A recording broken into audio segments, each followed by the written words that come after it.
Bakit tinawag na Kaiser 3-in-1 investment?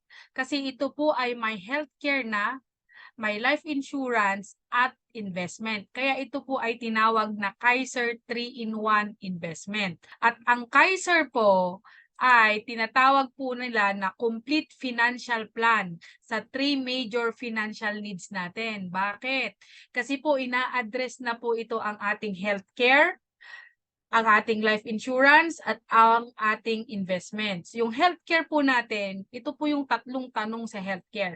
Paano kung magkasakit ka? So ina-address na po yung ating healthcare at paano kung di sapat ang ipon mo? And what if our family can take care of us? So ang Kaiser po, mayroon po siyang healthcare long term.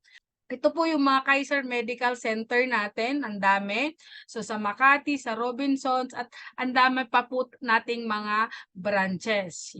So ang ating medical director po is si Dr. Lea Oyulo. So siya po ay member ng Philippine Association of Health Maintenance Organization Companies. Pag-usapan natin in detail yung Kaiser. Alam niyo po ba, ito yung pinaka-best startup investment ng isang tao, mayaman, mahirap, minimum ang kinikita or above minimum ang kinikita, ito po yung pinaka-the best na pwedeng umpisahan na investment. Okay? Sa accumulation period po ng Kaiser, yung first 7 years mo, i-itemize lang natin, yung first 7 years mo habang ikaw nagbabayad, mayroon ka pong hospitalization or inpatient benefits.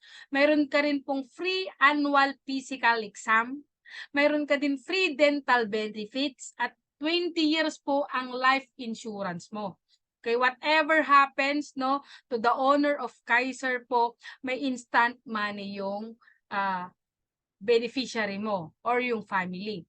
Waiver of installment due to death or disability. Pag hindi mo yan after 3 years, 4 years na nagbabayad ka, wag naman umuwi sa langit yung owner po, is waive na po yung bayad. Considered as fully paid na po yon. Okay, yan po yung tinatawag nating accumulation period. Ano po yung extended period? Ito po yung from 8 years to 20 years. Ito na po yung tinatawag po nilang waiting period or tapos ka nang magbayad. But on the 8 years to 20 years po, mayroon ka pa rin pong hospitalization or inpatient benefit. Okay, mayroon din pong consultation, maternity, kahit mga pre-existing illnesses and dreaded disease cover na po ito. Meron ka din pong investment kasi kumikita na po yung pera mo. Okay? So, benefit of 3 to 10% compounding interest based on your plan type.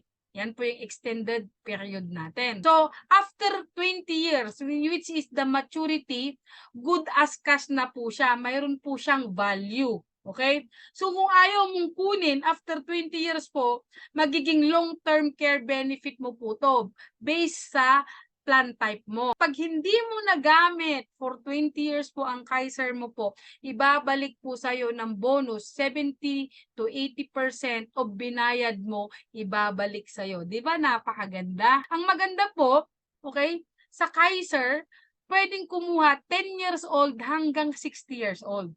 So, depende yan sa plan. Ang kagandahan nito, affordable siya. Ngayon, kung medyo maluwag ka, mas malaking plan yung kunin mo. Okay? Importante na umpisahan mo ng kumuha ng Kaiser Healthcare mo. Bakit? Pag nag-retire ka, hindi mo naman madadala yung HMO mo eh. Di ba? So, importante, dapat may sarili kang healthcare, which is the Kaiser 3-in-1. The more na mayroon kang HMO ngayon sa kumpanya, the more na may PhilHealth ka, the more na dapat mayroon kang Kaiser. Kasi ito ay paghahanda sa iyong retirement years.